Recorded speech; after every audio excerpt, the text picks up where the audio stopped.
SC/ST वर्गीकरणाची जी म्हणजे निर्णय झालेला आहे आणि तो स्टेटला त्यांनी काही गाईडलाईन दिलेली आहे।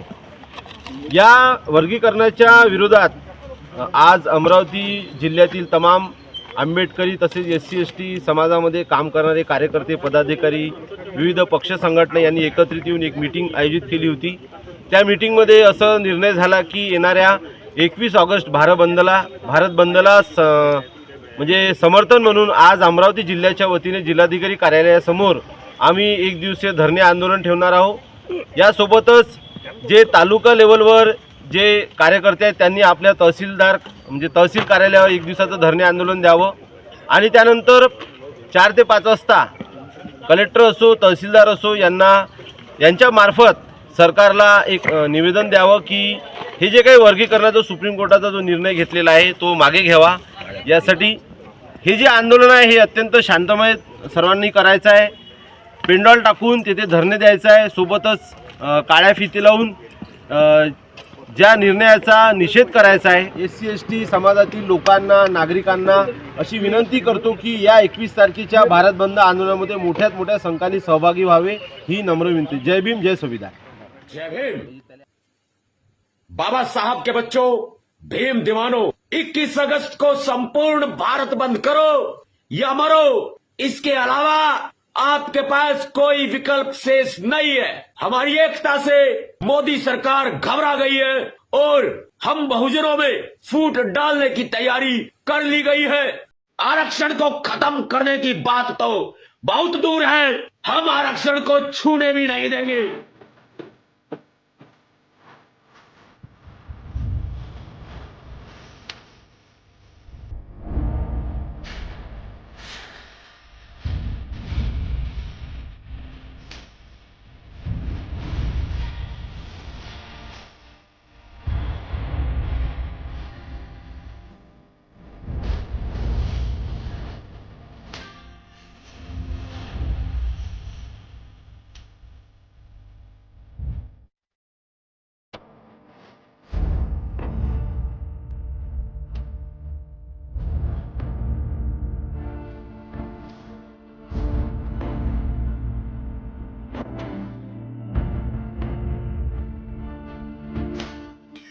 पिछले दिनों सुप्रीम कोर्ट के 7 जजेस ने जो फैसला दिया है, जिसमें उन्होंने SC/ST वर्ग के लोगों को सब कैटेगराइजेशन की बात की है और इसी फैसले में क्रीमी लेयर की भी बात की गई है। भारत में SC समुदाय के लोगों के लिए आरक्षण बाबा साहब अम्बेडकर के पुनः पैक्ट के माध्यम से मिला था। बाद में पंडित जवाहरलाल नेहरू जी, महात्मा गांधी जी, इन्होंने वो जो रिजर्वेशन पॉलिसी है कि जिसको पुनः पैक्ट में मान्यता दी थी वो कंटिन्यू किया गया। तरीके अलग अलग होंगे लेकिन उसको कंटिन्यू किया गया और हमारे भूतपूर्व प्रधानमंत्री हमारे जवाहरलाल नेहरू जी और महात्मा गांधी जी, देश के राष्ट्रपिता, इन्होंने जो तय किया वो उसी ढंग से लोगों को एक खास करके दलित लोगों को, अस्पृश्य लोगों को ये देने का ये वायदा था, वो निभा रहे थे। लेकिन इसी के साथ साथ पॉलिटिकल रिजर्वेशन के साथ साथ एजुकेशन और हमारे एम्प्लॉयमेंट, इन दोनों में भी रिजर्वेशन का मुद्दा था। लेकिन अब SC/ST के लोगों को क्रीमी लेयर के नाते उस बात पर उनको निकालना ये बहुत ही एक SC/ST के ऊपर एक बहुत ही बड़ी कुराड़ी उन्होंने डाली है। और ये इरादा कि बीजेपी का आहिस्ता आहिस्ता रिजर्वेशन खत्म करना, एक तरफ से सरकारी नौकरियां जो थी उन नौकरियों को उन्होंने प्राइवेट प्लेयर्स को पब्लिक सेक्टर सौंप के खत्म कर रहे हैं। लाखों वैकेंसीज हैं, वो भर्ती नहीं कर रहे। और दूसरी मजे की बात यह है कि इतने बैकलॉग वैकेंसीज हैं, उन बैकलॉग वैकेंसीज में शेड्यूल कास्ट के सभी ग्रुप मिलके भी कोशिश करने के बावजूद भी वहां पर भर्ती नहीं हुई। और किसी बड़े हुद्दे पे कोई शेड्यूल कास्ट का आदमी अभी भी नहीं है। तो इससे समझिए आप क्रीमी लेयर ला के क्या किसको फायदा देना चाहते हैं कि क्रीमी लेयर लाकर आप एक तरफ अछूत समाज को, शेड्यूल कास्ट को कुचल रहे हैं और दूसरी तरफ जो लोग हजारों सालों से सभी चीजें एंजॉय किए हैं उनको दे रहे हैं। ये इसके लिए मैं ये कंडम करता हूँ। और जो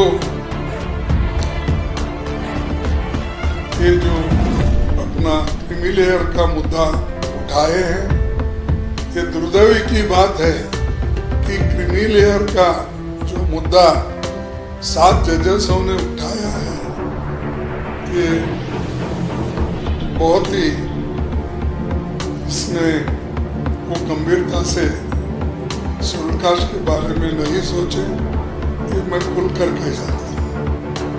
और दूसरी तरफ जब तक इस देश में अनटचेबिलिटी है, अस्पृश्यता है, तब तक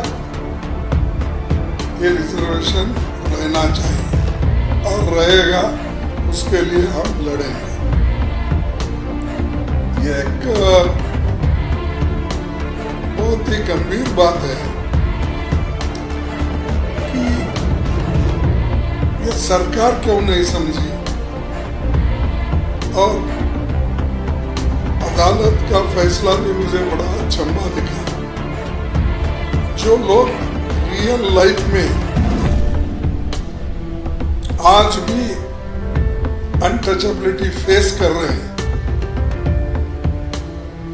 और बड़े बड़े हुद्दे पे जो लोग SC के हैं, ST के हैं, डिस्क्रिमिनेशन है। पैसा अगर है तो ही ये होता, ऐसा नहीं। पैसा रहते हुए देयर इज ए डिस्क्रिमिनेशन। अब कोविंद साहब किसी मंदिर पे गए थे, मैं सुना उनको वहां आने नहीं दिया, मैंने दूसरी जगह बिठाया। मुर्मा जी के साथ वैसे ही ट्रीटमेंट हुआ। ऐसे कई मुद्दे हैं जहाँ पर डीसी है, एसपी है, और यहाँ तक आपको मैं बताना चाहता हूँ चंद एरिया कर्नाटक में भी ऐसे हैं जिस गांव में वो आने ही नहीं देते, और उसका भुगतान एक बीजेपी के मिनिस्टर ने होगा कि उसको अंदर आने ही नहीं दिए, रोक दी ये पर्टिकुलर कम्युनिटी। तो ये जो जब तक ऐसे चीजें हैं तब तक आप रिजर्वेशन को छेड़छाड़ नहीं करना चाहिए। और मैं ये अपील करूंगा कि सब लोग एक होकर इस जो फैसला है क्रीमी लेयर का फैसला, इसको मान्यता नहीं देना चाहिए और इसको हमेशा हमेशा के लिए इसकी बात नहीं करना चाहिए। और बाकी चीजें जो है बारीकी में है, हम सब कैटेगराइजेशन का उसका इसका हम चर्चा कर रहे हैं इंटेलेक्चुअल्स को बिठा के किस किस स्टेट में, क्योंकि हर एक स्टेट में शेड्यूल कास्ट की लिस्ट अलग अलग है और किस लिस्ट से किसको कितना फायदा होता है, कितना नुकसान होता है, ये बारीकी से सोच के आगे हम कदम उठाएंगे। और इसके बारे में राहुल गांधी जी भी सोच रहे हैं। उन्होंने बहुत से इंटेलेक्चुअल्स को बुलाया था, लॉयर्स को बुलाया था, सभी को बुला के हमारे ही घर में मीटिंग होगी। तो आगे इसको किस ढंग से लेके चलना हम जरूर उसको करेंगे। शेड्यूल कास्ट के हिफाजत के लिए जो करना है वो जरूर करेंगे। और आज रिजर्वेशन रहते हुए भी हाईकोर्ट जजेस में नहीं है शेड्यूल कास्ट के। सुप्रीम कोर्ट में तो नाम के वास्ते एक दो आते हैं,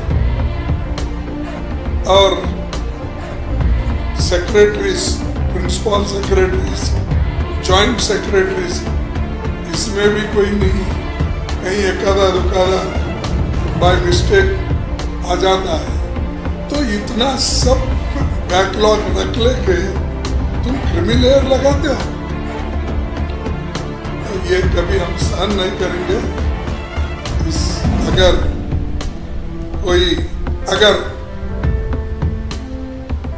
मैं आज पढ़ा प्राइम मिनिस्टर ने कुछ बोला है कि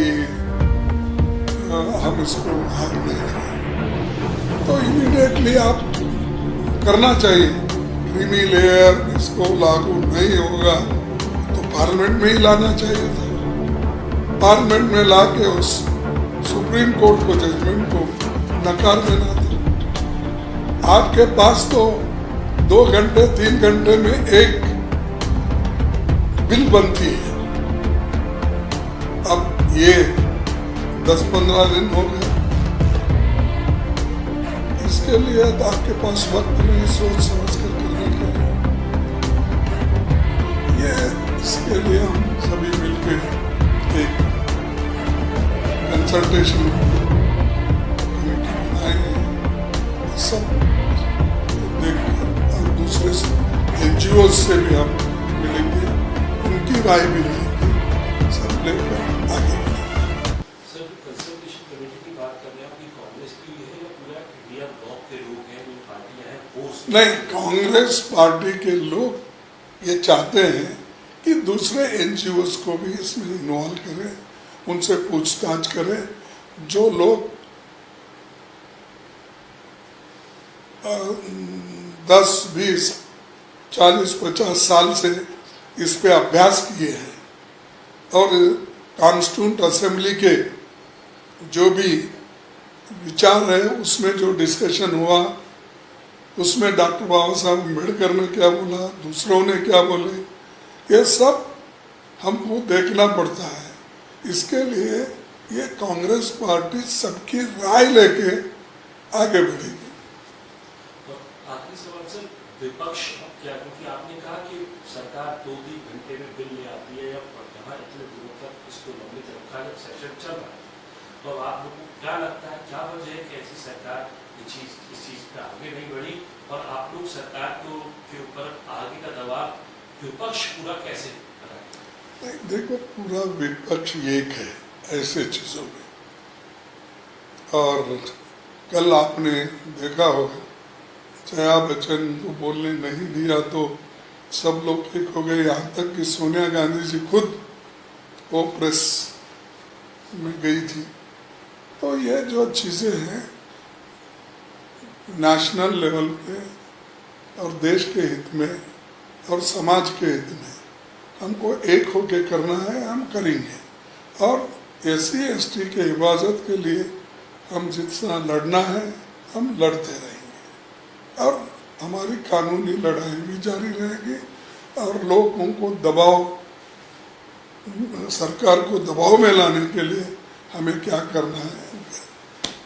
थैंक यू। सरकारें हमारी एकता तोड़ के हमें कमजोर करना चाहती है, उनसे हम सीधे सीधे जो संघर्ष है वो अपनी शक्ति के बल पे 11 सितंबर को दिल्ली में उनको जवाब देंगे और उनके इस झूठ को कि पोल को भी खोलने का काम करेंगे। हम पे बहुत सारे उस तरह के एविडेंस उनके प्रति हैं कि वो किस तरह की मंशा और किस तरह की इच्छा हमारे लोगों से रखते हैं, क्या वो हमारे लोग छुआछूत भेदभाव करते नहीं करते हैं और वो हम लोगों के कितने हितैषी। उन्हें आप सभी का धन्यवाद। लेटरल एंट्री पर एक बहुत अहम और बड़ी खबर इस वक्त मिल रही है। राहुल गांधी ने केंद्र सरकार पर निशाना साधा है। लेटरल एंट्री को लेकर राहुल गांधी ने कहा है कि SC ST और OBC का आरक्षण छीना जा रहा है। टॉप ब्यूरोक्रेसी में वंचितों का प्रतिनिधित्व नहीं है। राहुल गांधी ने एक बार फिर से यह बात कही है। लेटरल एंट्री से वंचितों के आरक्षण पर चोट हो रही है, यह राहुल गांधी ने कहा है।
अधिक